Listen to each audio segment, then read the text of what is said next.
June 8, 1924. 26,000 feet up the north face of Mount Everest. A geologist named Noel Odell is climbing alone, hammering the first fossils ever found on the mountain out of the rock, when the clouds around the summit ridge suddenly tear open.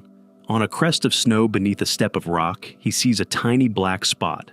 The spot moves. A second spot appears and climbs the snow to join the first. Then the clouds slam shut, and the two highest human beings on the planet are never seen alive again. He wasn't the only witness the mountain would leave hanging. 36 years later, a Chinese fireman crouches against a cliff in the death zone, while his teammate strips off his boots to climb barefoot into the dark.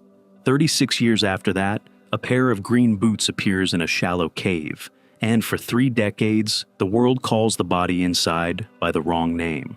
3 mysteries, 1 mountain, not a single answer anyone can prove. Welcome to Tourist Tragedies. Viewer discretion is advised. To understand why that sighting still keeps historians awake, you need to understand who was on that ridge. George Mallory was not some hopeful amateur. He was not a lucky client hauled upward by guides. He was the finest British climber of his generation, a veteran of the 2 previous Everest expeditions, the man who answered the question of why climb it with the 3 most famous words in mountaineering, because it's there. Beside him was Andrew Irvine, called Sandy, a young Oxford rowing star and mechanical prodigy who had rebuilt the expedition's temperamental oxygen sets with his own hands. On the morning of June 8th, everything was finally aligned. The weather had cleared. The oxygen was working. The 2 men left their high camp for the summit, while Odell climbed behind them in support, so relaxed and so confident in the pair ahead that he stopped to do geology along the way. 12:50 in the afternoon. The atmosphere suddenly clears. 2 dots move on the ridge. 5 minutes later, they are gone, and the argument begins. The argument begins with Odell himself, because the only witness could not keep his own story straight. In the Geographical Journal that December, he wrote that he had climbed a small crag at about 26,000 feet and seen the whole summit ridge and final peak unveiled. Months later, in the official expedition book, his account changed. Now he admitted that only a small portion of the ridge had been uncovered, and that he could not be certain which of 2 rock steps the climbers were approaching. His very first description, published in the Times, spoke of a prominent rock step a very short distance from the base of the final pyramid, wording that really only fits the feature climbers now call the 3rd step. Yet when expedition leader Norton assembled the official history the following year, the sighting had quietly migrated down the mountain to the base of the 2nd step. Some historians see innocent editing confusion in that. A smaller camp sees deliberate revision. Nobody can ask, because everyone involved is dead. Here is why the location matters so much. If Odell saw them on the 2nd step, the story nearly breaks physics. He described the figures moving with alacrity, briskly, confidently. But the 2nd step is a near-vertical 5-meter wall at 8,610 meters, and it was not free-climbed until Oscar Kadiak managed it in 1985. Conrad Anker, one of the strongest climbers alive, tried to free it in 1999 and could not quite do it, rated it 510, and judged it beyond Mallory's capability. He came back in 2007 with Leo Holding, had the Chinese ladder removed, and finally climbed it clean. And it still took real effort from 2 elite modern athletes. Nobody dances up that wall in 5 minutes wearing hobnailed boots. Unless, as one genuinely clever theory goes, Mallory had already free-climbed it earlier, fixed a rope, and come back down for Irvine and the gear. And what Odell saw was 2 men climbing a rope in sequence. It explains the alacrity, the separation, even the lateness. It can also never be tested, so maybe it was the 1st step, lower on the ridge, but that creates its own disaster. If the pair had only reached the 1st step by 12:50, they were catastrophically slow and almost certainly doomed, and even then the terrain refuses to cooperate, because climbers today, with oxygen, fixed lines, and a known route, find it hard to get up in 5 minutes. Worse, there is no snowfield near the 1st or 2nd steps matching the snow crests Odell described. The snowfield that fits sits just above the 3rd step. And this is where modern analysis gets spooky. Researcher Robert Edwards took a map that Odell himself had marked with an X decades later, for historian Tom Holzel ran elevation profiles through Google Earth and concluded that from Odell's position, the crests of the first and second steps were blocked by intervening terrain entirely. Only the third step's crest was visible.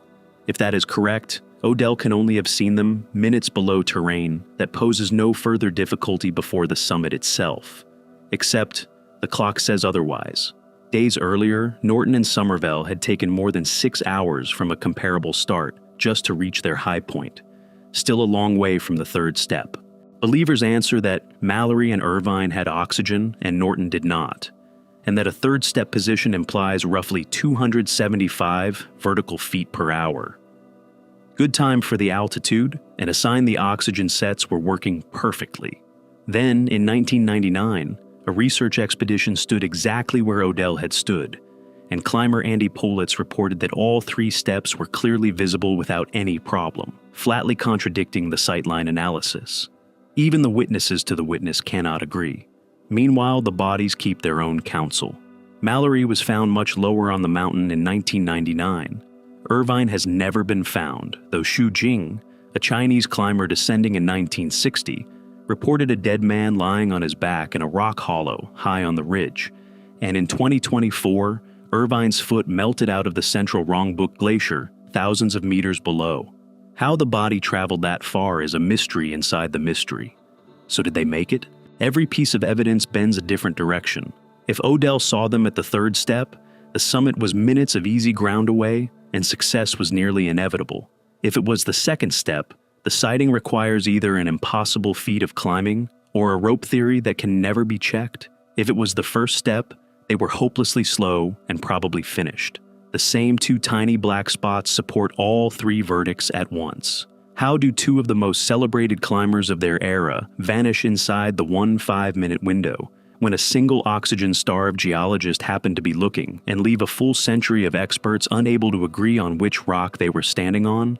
I don't know. But what happens when climbers do come back down alive, insisting they reach the top, and the world still refuses to believe them? Because the next expedition did not just create its own mystery. Its members were probably the last humans ever to see Sandy Irvine, and the ones who told the world where to find Mallory. May 24th, 1960.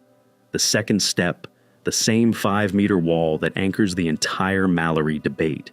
A fireman named Liu Lianmin is crouched against the rock, offering his own body as a human ladder, while his teammate Qiu Yinhua takes off his boots and socks to climb the final crack barefoot, because bare skin grips stone where his boots cannot.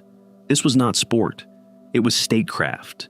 China and Nepal were negotiating a border that runs directly through Everest's summit, and Beijing badly wanted a national ascent to anchor its claim. The expedition was enormous, more than 200 members, and it had already suffered deaths lower on the mountain.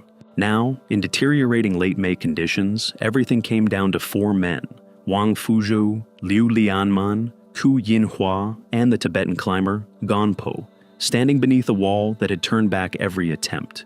It reportedly took them several hours to solve those few meters of rock. What it cost them, and what happened above, would be argued about for the next 40 years. Liu, exhausted by the effort, could go no further. The story goes that he wrote a farewell note, left the others his remaining oxygen, and stayed behind below the top, and against every expectation was found alive on their return. The other 3 pressed on through the night and reported standing on the summit at 4:20 in the morning on May 25th in total darkness, out of oxygen. And that is exactly where the trouble starts. There are no photographs of the top. They filmed only lower down, on descent, after daylight returned. The plaster bust of Chairman Mao they said they left on the summit, along with a written note, was never recovered by any later party. The first published accounts were drenched in propaganda, the climbers drawing strength from party devotion, and Western journals, the Alpine Journal most prominently, declined to recognize the ascent for years. An unverifiable summit at an unphotographable hour, announced by a state with everything to gain. You can understand the skepticism, but look at what the skeptics have to explain away. The climbers describe the terrain above the second step, the third step, the character of the summit snowfield, the final ridge, and their descriptions matched what later ascensionists found at a time when no human being had ever been up there to describe it. Qiu Yinhua came home without his toes and parts of his feet, amputations consistent with a barefoot climb in the death zone, and he displayed them to doubters for the rest of his life as his proof. In 1975, the next Chinese expedition summited in daylight with abundant documentation, corroborated the 1960 route details, and bolted an aluminum ladder to the second step, the famous Chinese ladder that nearly every Northside summiter would use for decades afterward. The surviving climbers' interviews stayed consistent across a lifetime. The consensus flipped, and most historians now accept the ascent. Yet it remains unique among Everest's landmark climbs and resting entirely on testimony. And the vanished bust of Mao has never been explained. And the doubted Chinese expeditions turned out to be the keepers of the British mystery's best clues. Xu Jing, the deputy leader who saw a dead climber in a rock hollow in 1960, was almost certainly the last person to see Sandy Irvine. In 1975, climber Wang Hongbao told a Japanese mountaineer he had found an English dead at 8,100 meters, then died in an avalanche the very next day, taking the details with him. That second-hand fragment became the basis for the 1999 search that found Mallory. Two stories now hang open, and both come down to the same brutal fact, that almost everything above the second step happens beyond the reach of proof. The third story sharpens that fact into something darker. This time, the mountain did not just hide whether men reached the summit, it hid who they even were, and whether the climbers who passed them in the storm could have saved them. May 10th, 1996. The Northeast Ridge. 6 climbers from the Indo-Tibetan Border Police set off for the summit as the weather turns. It is the same storm that is, at that very hour, wrapping around the mountain and killing climbers on the Nepal side, the disaster the world will come to know through Into Thin Air. The North Side story is far less told and far murkier. 3 of the 6 turn back. Tsewang Samanla, Dorje Morup, and Tsewang Paljor decide to continue up into the storm. At around 3:45 in the afternoon, insanely late by any turnaround standard, they radio their leader that they have reached their destination. Samanla, the senior climber and a devout Buddhist, reportedly stays longer to perform summit rituals and leave offerings.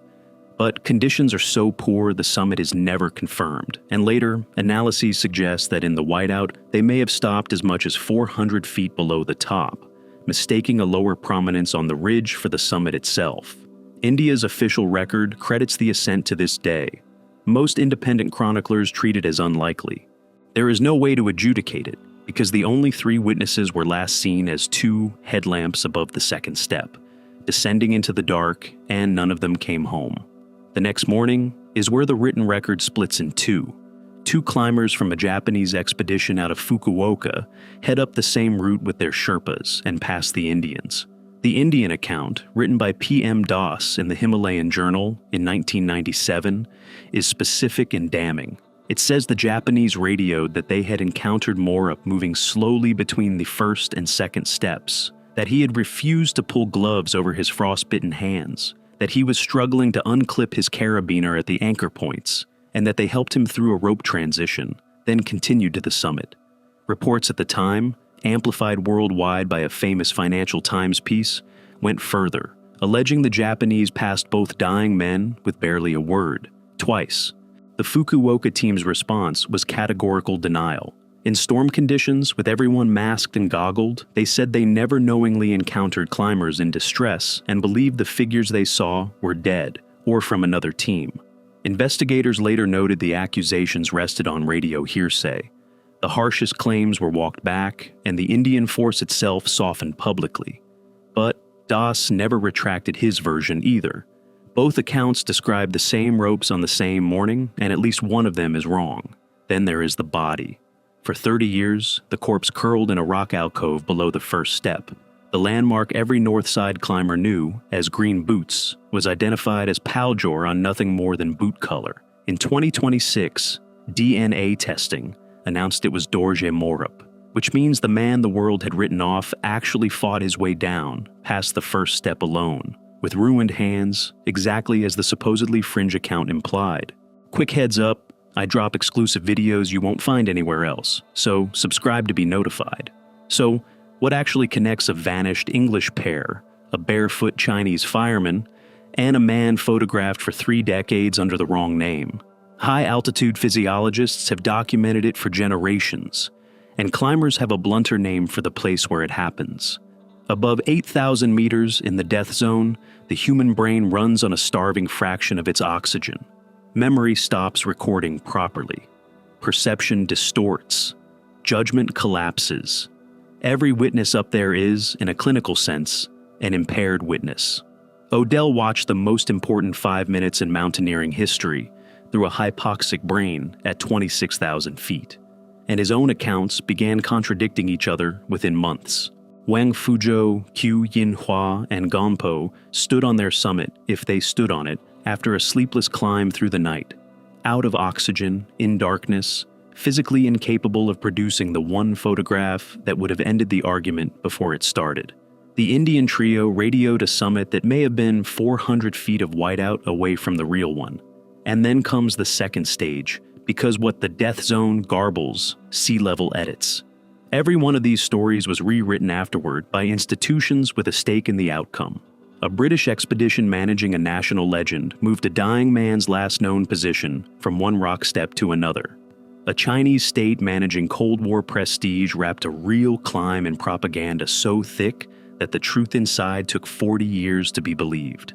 National teams managing honor produced 2 irreconcilable official accounts of the same morning on the same ropes, and never held the inquiry that could separate them. The discrepancies on Everest are not noise around the truth. Above 8,500 meters, they are usually all the truth we have.